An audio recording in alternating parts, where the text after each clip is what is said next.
Muraho neza nanone ikaze kuri YouTube channel yacu. Uyu munsi tugiye kuganira ku kibazo cy'amatsiko umukunzi wacu watubajije kuri YouTube channel yacu atubaza ati ese imibonano mpuzabitsina hari ikihindura ku ngano y'igitsina cy'umugore? Nawe ushobora kuba ufite kino kibazo cy'amatsiko ndetse waratinye kukibaza ariko akaba yakikubarije. Rero tugiye kukiganiraho muri aka kanya kugira ngo dukomeze twungurane ubumenyi.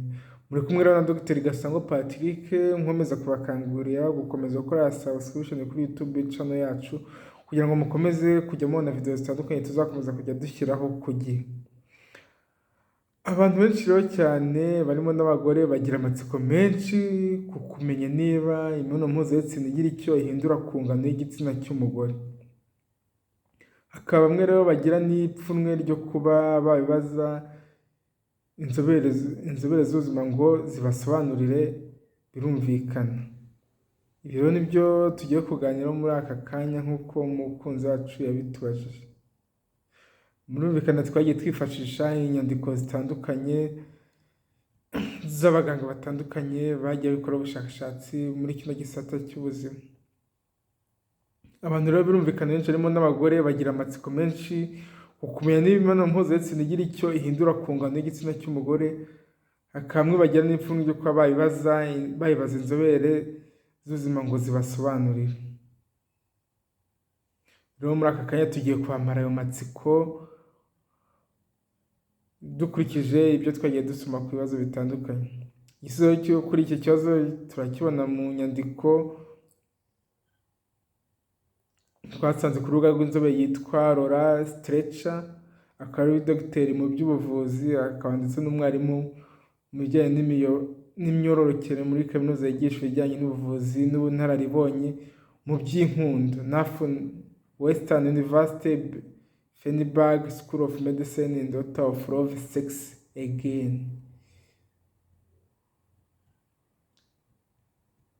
Ni ikibazo wenda turagisubiramo. Kino kibazo kiravuga ati yatubaje avuga ati mfite amatsiko yo kumenya niba gukora imibonano mpuzabitsina myinshi byongera igitsina ku bagore cyangwa se kigahindura imiterere yacyo. Ikindi nifuza kumenya neza niba mu gihe umugore aryamanye kenshi n'umugabo ufite igitsina kinini cyane bishobora guhindura burundu ingano y'igitsina ku bagore, cyangwa se niba igitsina ku bagore gishobora kongera kungana uko cyanganaga mbere.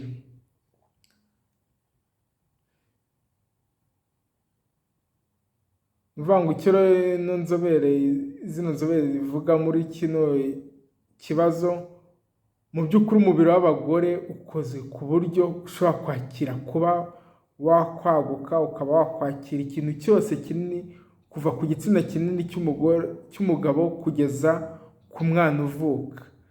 Rero birumvikana ko ahantu habasha kunyura umwana ufite ibiro 3,500 igitsina cy'umugabo uko cyaba kingana kose kirahanyura nta kibazo. Rero ubunini bw'igitsina cy'umugabo kinini kurusha undi nticyagereranywa n'uruhinja. Rero murumva ko bidashobora guhindura imiterere y'igitsina cy'umugore. Igitsina cy'umugore gihinduka mu gihe agize ubushake bwo gukora imibonano mpuzabitsina. Muri icyo gihe rero ibice byinshi bigize igitsina cy'umugore naho byongera ubunini ku buryo umugore aba ashobora kwakira igitsina cy'umugabo mu bunini bwacyo ubwo aribwo bwose. Ingingo ko hari ubwo igitsina cy'umugore gishobora kutiyongera ngo kibe kinini nk'uko biba bisabwa mu gihe hiterwa imibonano mpuzabitsina bitewe n'imisemburo mike. Iyo bigenze gutyo rero abantu inama mugirwa yuko umuntu aba afite icyo kibazo bakwiye kwifashisha imiti yongera ububobere aribyo bita lubricant biboneka ku masoko atandukanye cyangwa se no mu mafarumasi. Rero niwumva nyuma y'imibonano mpuzabitsina igitsina cyawe kidasubirana neza ku rugero rw'uko usanzwe wiyumva, ibyo ni ibisanzwe. Igitsina cyawe kiba cyongera umubyimba kugira ngo cyakire igitsina cy'umugabo. Mu gihe rero runaka cy'imibonano mpuzabitsina humura kuko igitsina cyawe kiba kiri bwongere kungana nk'uko gisanzwe mu gihe gito, wenda nko mu minota mike cyangwa se amasaha make. Rero mu gihe wumva kitasubiranye neza nk'uko gisanzwe kingana, buri kibazo ntabwo aba ari igitsina ahubwo biba ari imitsi ikizengurutse izwi ku izina rya pelvic floor. ino stretch irakomeza ivuga ko kandi ibyo bishobora gushira ukoze imyitozo isanzwe ijyanye no kugorora no kurambuka uhina icyo gice, imyitozo ku izina rya Kegel exercise, nuko iyo mitsi ikongera igasubirana nk'uko isanzwe. Inzobere yitwa Stretchers bavuga ko abagore bagize izindi mpungenge ku bibazo nk'ibi bajya barushaho kwegera abaganga birumvikana babakurikirana cyangwa se bagana abahanga mu by'imyitozo ngororamubiri ya pelvic floor exercise bitwa Kegel exercise. Wenda tuzayiteguraho exercise cyangwa se tuzayiteguraho video nayo mumenye uko ikorwa n'ikimara.